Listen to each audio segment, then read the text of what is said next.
మోందా తుఫాను పెను ఉప్పల్లా దూసుకొస్తోంది. ఓవైపు బలమైన ఈదురుగాలులు కకావికలం చేస్తుండగా జడివానలు జడిపిస్తున్నాయి. ఏపీలో నేడు రేపు 17 జిల్లాలు శ్రీకాకుళం, పార్వతీపురం, మన్యం, విశాఖపట్నం, విజయనగరం, అల్లూరి సీతారామరాజు, తూర్పు గోదావరి, డాక్టర్ బిఆర్ అంబేద్కర్ కోనసీమ, కాకినాడ, తూర్పు గోదావరి, పశ్చిమ గోదావరి, ఏలూరు, ఎన్టీఆర్, కృష్ణా, గుంటూరు, బాపట్ల, పల్నాడు, ప్రకాశంలో అత్యంత భారీ వర్షాలు పడే అవకాశాలుండటంతో రెడ్ అలర్ట్ ని జారీ చేశారు. ఇక శ్రీ పొట్టి శ్రీరాములు, నెల్లూరు, తిరుపతి, అన్నమయ్య, వైఎస్ఆర్, కడప, నంద్యాల జిల్లాల్లో ఆరెంజ్ అలర్ట్ ని జారీ చేయగా చిత్తూరు, కర్నూలు, శ్రీ సత్యసాయి, అనంతపురం జిల్లాల్లో ఎల్లో అలర్ట్ ను జారీ చేశారు. కేంద్ర ప్రభుత్వం కూడా హెచ్చరికలు జారీ చేసిన నేపథ్యంలో ఏపీలో హై అలర్ట్ ని ప్రకటించారు. పలు జిల్లాల్లో 4 రోజుల పాటు అన్ని విద్యా సంస్థలకు సెలవులు ప్రకటించారు. ఉద్యోగులకు 3 రోజుల పాటు సెలవులు రద్దు చేసి సహాయక చర్యల్లో నిమగ్నం చేశారు.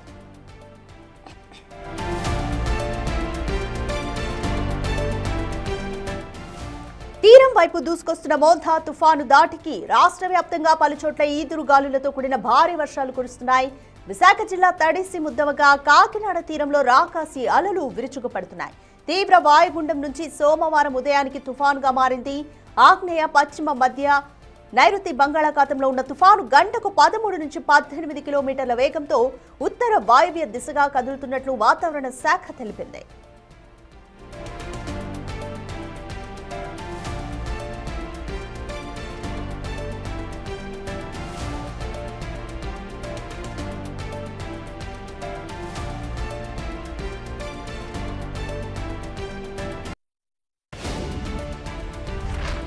ప్రస్తుతం మచిలీపట్నానికి 280 కిలోమీటర్లు, కాకినాడకి 360 కిలోమీటర్లు, విశాఖపట్నానికి 410 కిలోమీటర్ల దూరంలో, ఒడిశాకి 610 కిలోమీటర్ల దూరంలో కేంద్రీకృతమై ఉంది. ఇవాళ ఉదయానికి ఇది తీవ్ర తుఫానుగా మారి ముందుకు కదలనుంది. ఇవాళ అర్ధరాత్రి నుంచి బుధవారం తెల్లవారుజామున మచిలీపట్నం, కాకినాడ మధ్యలో తీరాన్ని దాటే అవకాశం ఉన్నట్లు అధికారులు తెలిపారు. తుఫాను తీరాన్ని సమీపిస్తున్న కొద్దీ వేగం పెరుగుతోంది. తుఫాను తీరాన్ని దాటే సమయంలో గంటకు 90 నుంచి 100 కిలోమీటర్లు, గరిష్టంగా 110 కిలోమీటర్ల వేగంతో ప్రచండ గాలులు వీస్తాయని అధికారులు తెలిపారు.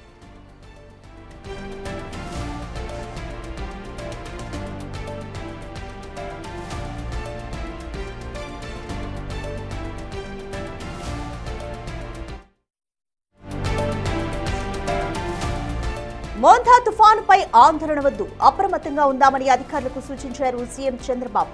తుఫాను ప్రభావంపై రియల్ టైంలో ప్రజలకు సమాచారం అందించాలన్నారు. తుఫాను దూసుకొస్తున్న నేపథ్యంతో అధికారులతో పలుసార్లు సమీక్ష నిర్వహించారు సీఎం. రాష్ట్రంలో పలు ప్రాంతాల్లో పబ్లిక్ అనౌన్స్మెంట్ సిస్టమ్ ఏర్పాటు చేసినట్లుగా అధికారులు తెలిపారు. అయితే మంత్రులు, అధికారులతో రాత్రి వరకు ముఖ్యమంత్రి చంద్రబాబు సమీక్ష నిర్వహించారు. ఇవాళ 11 గంటలకు మరోసారి తుఫాను పరిస్థితిపైన సీఎం ప్రత్యేక సమీక్షను నిర్వహించనున్నారు.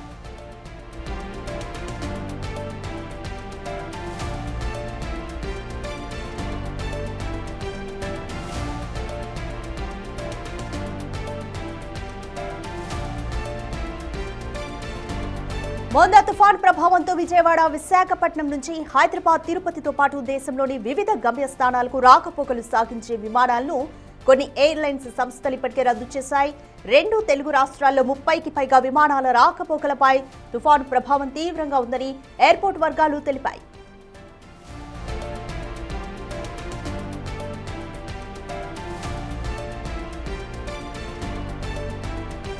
అలాగే దక్షిణ మధ్య రైల్వే పరిధిలో ఇవాళ రేపు ప్రయాణించాల్సిన 54 రైళ్లను రద్దు చేశారు. ఈస్ట్ కోస్ట్ రైల్వే జోన్ పరిధిలో 43 రైళ్లను రద్దు చేశారు. మొత్తం 97 రైళ్లను రద్దు చేసినట్లుగా ఆయా డివిజన్ల అధికారులు ప్రకటించారు.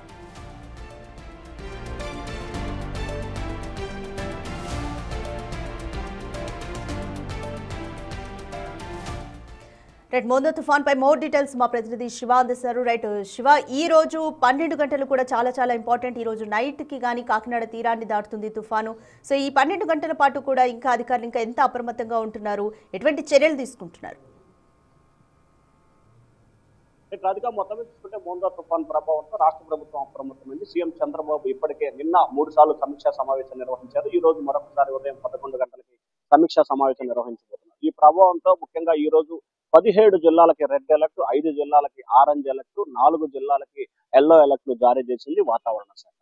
ప్రధానంగా చూసుకుంటే కాకినాడ, మచిలీపట్నం, విశాఖపట్నానికి 300 నుంచి 370 కిలోమీటర్ల దూరంలో టోటల్ గా ఈ కేంద్రం అల్పపీడనంగా కూడా కేంద్రీకృతమైంది. దీని ప్రభావం రానున్న 10 నుంచి 12 గంటల వ్యవధిలో పెను తుఫానుగా మారి తీవ్ర స్థాయిలో 100 నుంచి 110 కిలోమీటర్ల వేగంతో గాలులు వీచే అవకాశం ఉందని చెప్పి వాతావరణ శాఖ అంచనా వేస్తుంది. ఇప్పటికే రాష్ట్ర ప్రభుత్వం పూర్తి స్థాయిలో సన్నద్ధమైంది. ప్రతి జిల్లాకి ప్రత్యేక అధికారి, ఒక మంత్రిని కూడా నియమించిన పరిస్థితి కనిపిస్తా ఉంది. దాదాపుగా ఇవాళ రేపు అంటే ఈ రోజు ఉదయం నుంచి రేపు ఉదయం వరకు కూడా దాదాపుగా 90 రైళ్ల పైగా రైల్వే శాఖ రద్దు చేసింది. 30 పైగా విమానాలని రద్దు చేసిన పరిస్థితి కనిపిస్తుంది. అలాగే ఏదైతే పునరావాస కేంద్రాలకు సంబంధించి దాదాపుగా 1200 పైగా కూడా పునరావాస కేంద్రాలని ఆంధ్రప్రదేశ్ ప్రభుత్వం ఏర్పాటు చేసింది. ముఖ్యంగా కోనసీమ జిల్లాలో ఎక్కువగా ఈ ప్రభావం ఉంటుందని చెప్పి అధికారులు అంచనా వేస్తున్న పరిస్థితి కనిపిస్తోంది. రాష్ట్ర వ్యాప్తంగా కూడా దాదాపుగా 19 జిల్లాలకు సంబంధించి 233 మండలాలు తుఫాన్ ప్రభావిత మండలాలుగా రాష్ట్ర ప్రభుత్వం గుర్తించింది.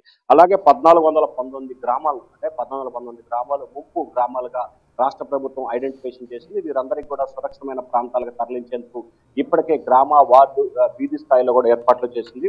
దాదాపుగా 965 ఎన్డీఆర్ఎఫ్, ఎస్డీఆర్ఎఫ్ బృందాలని సిద్ధం చేసింది. ఒక్కొక్క జిల్లాకి 15 నుంచి 15 బృందాలు ఆయా జిల్లాలో కేంద్రీకృతమైంది. అలాగే 6th battalion, 10th battalion, 12th battalion, అలాగే 14th బెటాలియన్ కి సంబంధించి ఒక్కొక్క బెటాలియన్ లో 10 నుంచి 12 బెటాలియన్లు రెడీ చేసిన పరిస్థితి కనిపిస్తోంది.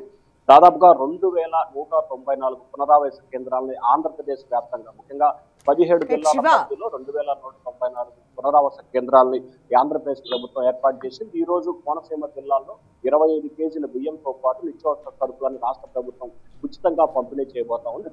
రైట్ శివ, మోందా తుఫాను ప్రభావంతో ఎప్పుడూ లేనంతగా 97 రైళ్ల వరకు కూడా రద్దు చేశారు ఏపీలో. అలాగే విమాన సర్వీసులకు కూడా బ్రేక్ పడనుంది. ఈ ప్రభావం తెలంగాణలోని విమాన సర్వీసులపై ఏ విధంగా ఉండనుంది? సో ఎప్పుడు పునరుద్ధరిస్తారు?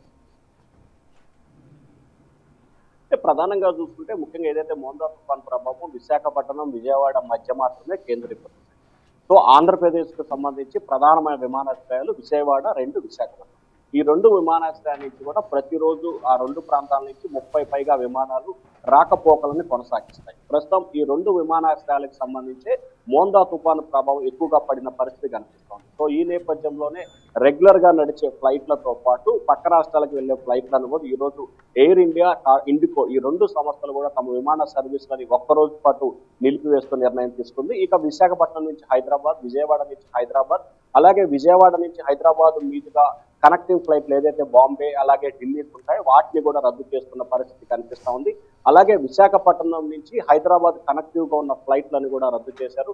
విశాఖపట్నం హైదరాబాద్, హైదరాబాద్ విశాఖపట్నం ఫ్లైట్లని, అలాగే విజయవాడ హైదరాబాద్, హైదరాబాద్ విజయవాడ ఫ్లైట్లను కూడా రద్దు చేశారు. అయితే హైదరాబాద్ విజయవాడ విమానాశ్రయం అలాగే విశాఖపట్నం విమానాశ్రయం నుంచి హైదరాబాద్ కి రాకపోకలు కొనసాగించే విమానాలు రద్దు చేశారు కాబట్టి దీనిపై కొంత ప్రభావం పడే అవకాశం కనిపిస్తా ఉంది. మరొక వైపు దేశ చరిత్రలో ఎప్పుడు లేనిలో దాదాపుగా ఈస్ట్ కోస్ట్, దక్షిణ మధ్య రైల్వే సంబంధించి 94 రైళ్లని 24 గంటల పాటు రద్దు చేస్తూ రైల్వే శాఖ కీలకమైన నిర్ణయం తీసుకుంది. ఈ రైళ్లన్నీ కూడా విశాఖపట్నం నుంచి విజయవాడ ప్రాంతం మధ్యలో తిరిగే రైళ్లు. ఇవన్నీ కూడా ఇక్కడి నుంచి మొదలై ఇక్కడికి వచ్చే రైళ్లు కావడంతో ఈ ప్రాంతానికి సంబంధించిన రైళ్లను కూడా నిలిపివేశారు. ఇప్పటికే రైల్వే శాఖ అప్రమత్తమై సమీక్షా సమావేశం నిర్వహించింది. రైల్వే ట్రాక్ పై నీళ్లు లేకుండా అలాగే రైల్వే ట్రాక్ ఎటువంటి ప్రమాదాలు లేకుండా చూసుకోవాలని చెప్పి అధికారులకి స్పష్టమైన ఆదేశాలు జారీ చేశారు. రానున్న 8 నుంచి 12 గంటలు ఆంధ్రప్రదేశ్ కి చాలా కీలకంగా కాబోతా ఉంది. Right, thanks for the update Shiva. Right, మొత్తానికి ఏపీని మోందా తుఫాను వణికిస్తుందనే చెప్పాలి. దీంతో అధికారులంతా కూడా అప్రమత్తమయ్యారు. ఈ రోజు చాలా కీలకంగా 12 గంటల పాటు కూడా ఎఫెక్ట్ ఉండడంతో కూడా అధికారులు ఇంకా జాగ్రత్తలు తీసుకుంటున్నారు. తీర ప్రాంతాల వెంబడి ప్రజలను కూడా అప్రమత్తం చేశారు. అలాగే చరిత్రలో ఎన్నడూ లేని విధంగా ఇప్పటికే వైజాగ్ నుంచి విజయవాడ మధ్య నడిచే రైళ్లను 94 రైళ్ల వరకు కూడా సర్వీసులని రద్దు చేశారు. విమాన సర్వీసులను కూడా రద్దు చేశారు.